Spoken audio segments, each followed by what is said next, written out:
A big day on Capitol Hill when it comes to the way your health care is dished out and paid for in the years ahead. The House Budget Committee begins its markup of the health care reform bill today. That is scheduled to start at 3 p.m. Eastern Time.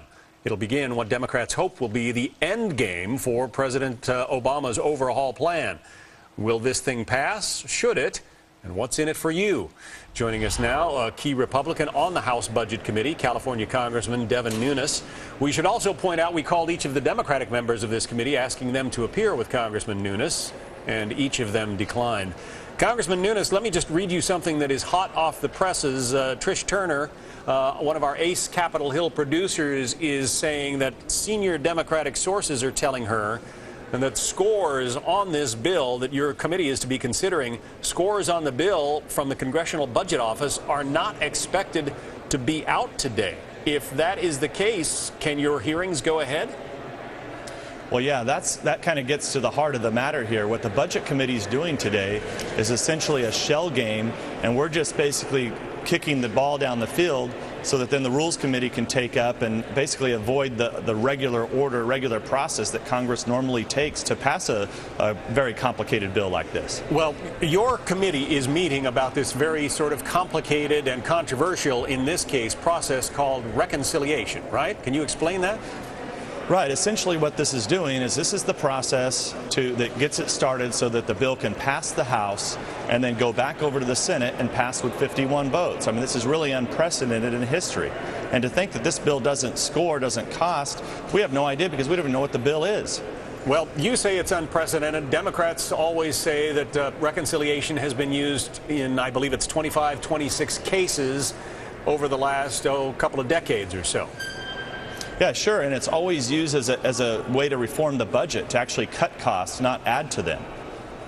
So you have an argument, first of all, with just the use of reconciliation to pass a health care bill.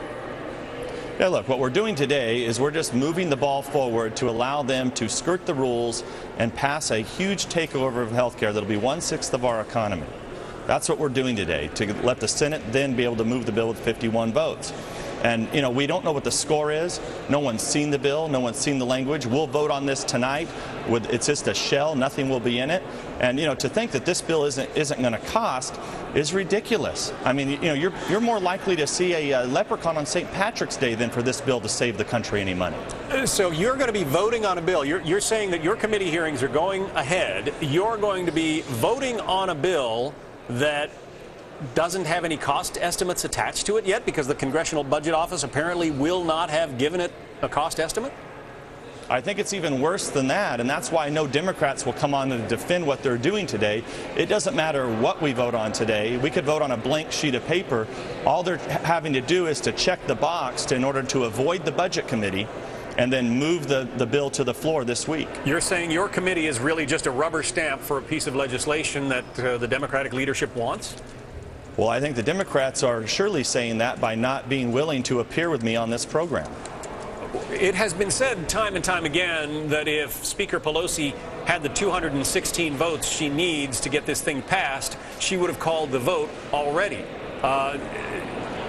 And again, the president is expecting this thing to be voted on before he leaves on his South Pacific or Asian trip. Do you think that they will get this thing passed? I mean, do they have the votes? I think that there's about 20 members that they're looking at now, 20 Democrats, and they need about 8 of them, is what they do, is what they really need. So what they're doing, they went on the talk shows yesterday to drive up and build up the pressure on these 20, hoping to buy off 8.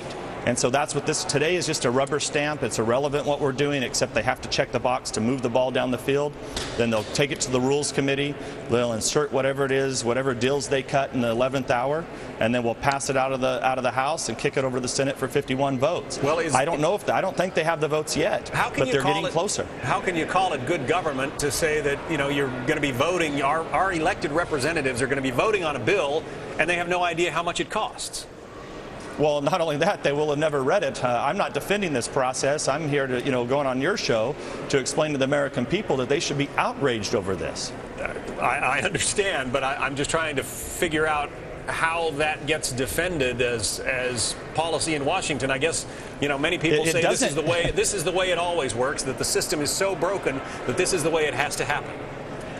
Yeah, and it's not being defended because, as you said in your opening, for the Democrats to be unwilling to come out and even go on camera to discuss this is really, I think, tells you a lot. All right. We are told, just to be clear, they said they were not available to us, but you can read into that what you will. Devin Nunes. Well, maybe they can get their leprechaun to come out here and explain it to the American people. Devin Nunes.